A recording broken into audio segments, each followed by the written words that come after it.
ನಾಡಿನ ಎಲ್ಲ ನನ್ನ ರೈತ ದೇವರುಗಳಿಗೆ ನಮಸ್ಕಾರ. ರಾಜ್ಯದಲ್ಲಿ ಭೀಕರ ಬರಗಾಲ ಪ್ರಾರಂಭ ಆಗಿರ್ತಕ್ಕಂಥದ್ದನ್ನ ಕೇಂದ್ರ ಸರ್ಕಾರ ಮತ್ತು ರಾಜ್ಯ ಸರ್ಕಾರನೇ ಘೋಷಣೆ ಮಾಡಿರ್ತಕ್ಕಂಥ ಸಂದರ್ಭ.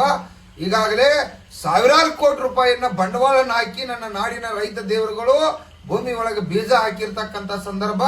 ಸಂಪೂರ್ಣ ಇವತ್ತು ಮೊಳಕೆ ಹೊಡೆದು ಇವತ್ತು ಬೆಳೆ ಒಣಗ್ತಾ ಇದೆ. ರಾಜ್ಯವ್ಯಾಪಿ ಕೂಡ ಮಳೆ ಇಲ್ಲ, ಇವತ್ತು ದೇಶವ್ಯಾಪಿ ಕೂಡ ಮಳೆ ಆಗ್ತಾ ಇಲ್ಲ ಅನ್ನೋ ಆತಂಕ. ಇವತ್ತು ನಾಡಿನ ನನ್ನ ರೈತ ದೇವರುಗಳು ಸಂಕಷ್ಟದಾಗಿದ್ದರು.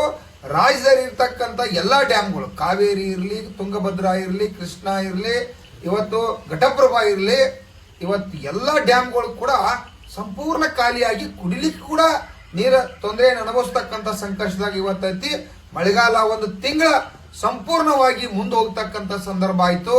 ಜೂನ್ ಕಳೀತು, ಮತ್ತೆ ಈಗೂ ಕೂಡ ಮಳಿ ಸಿಂಪಲ್ ಆಗಿ ಹೌದು ಇಲ್ಲೋ ಅನ್ನೋ ಅಂತದ್ದು ಮಳೆಯಲ್ಲಿ ತಾಕತ್ತನೇ ಇಲ್ತಕ್ಕಂಥ ಸಂದರ್ಭ ಐತಿ.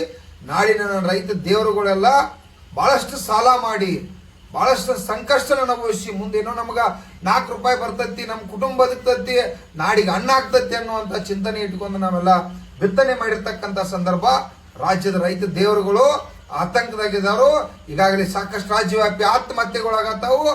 ಅದಕ್ಕಾಗಿ ರಾಜ್ಯದ ಮುಖ್ಯಮಂತ್ರಿ ಅವರು ಡಿ.ಕೆ. ಶಿವಕುಮಾರ್ ಸಾಹೇಬರು, 224 ಮಂದಿ ಶಾಸಕರು, ಮಂತ್ರಿಗಳು, ರಾಜ್ಯದ ದೇಶದ ಎಲ್ಲಾ ಸಂಸದರು, ದೇಶದ ಪ್ರಧಾನ ಮಂತ್ರಿ ಅವರು ಈ ಬರಗಾಲಕ್ಕಾಗಿ ತಾವ ಇವತ್ತು ಪ್ರತಿ ಸಲ ಬರಗಾಲ ಬರ್ತೈತಿ, ಪ್ರವಾಹ ಬರ್ತೈತಿ, ನಾವು ಎಲ್ಲಾ ಸಂಕಷ್ಟನ್ನ ಎದುರಿಸ್ತು, ಇದನ್ನೆಲ್ಲ ಕಪ್ಸ್ಕೊಂಡು ಹೊಂಡೋದು. ಆದ್ರೂ ಈ ರಾಜ್ಯ ನೀತಿಗಳು, ಕೇಂದ್ರ ಸರ್ಕಾರ ಮತ್ತು ರಾಜ್ಯ ಸರ್ಕಾರ ನಿರಂತರವಾಗಿ ರೈತರನ್ನ ರಕ್ಷಣೆ ಮಾಡ್ತಾ ಇಲ್ಲ.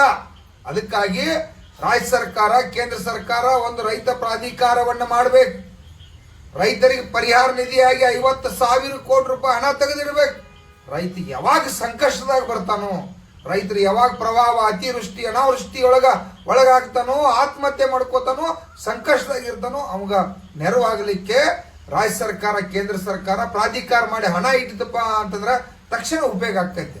ನಾವು ಪರಿಹಾರ ಘೋಷಣೆ ಮಾಡಿ ಮತ್ತೆ ಬೆಳೆ ಬೆಳೆದ ಮತ್ತೆ ಮಳೆ ಆಗುವವರೆಗೆ ಪರಿಹಾರ ಕೊಟ್ಟಿದ್ರೆ ರೈತರು ಉದ್ಧಾರ ಆಗ್ಲಿಕ್ಕೆ ಸಾಧ್ಯ ಇಲ್ಲ.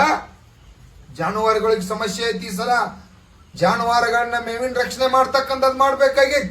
ಹೀಗೆ ಹಲವಾರು ವಿಚಾರ ರಂಗದಾಗ ಇವತ್ತ ಈ ರಾಜ್ಯ ಸರ್ಕಾರ, ಕೇಂದ್ರ ಸರ್ಕಾರ ಮತ್ತು ಕಾರ್ಯಾಂಗ ವ್ಯವಸ್ಥೆ ಕೂಡ ಬಹಳ ಗಂಭೀರವಾಗಿ ನನ್ನ ರೈತ ದೇವರುಗಳನ್ನ ರಕ್ಷಣೆ ಮಾಡುವಲ್ಲಿ ತಾವು ವಿಳಂಬನ ಮಾಡಬಾರ್ದು. ಇಲ್ಲ ಅಂದ್ರೆ ಕೋಟ್ಯಾಂತರ ಜನ ನಾವು ಬೀದಿಗೆ ಬಂದ 2 ಸರ್ಕಾರನ ರಿಪೇರಿ ಮಾಡಿ ನಾವು ಕಸ್ಕೋಬೇಕಾಗತ್ತೆ ಅನ್ನುವಂತ ಎಚ್ಚರಿಕೆಯನ್ನು ಕೊಡ್ತಾ ಇದ್ವಿ.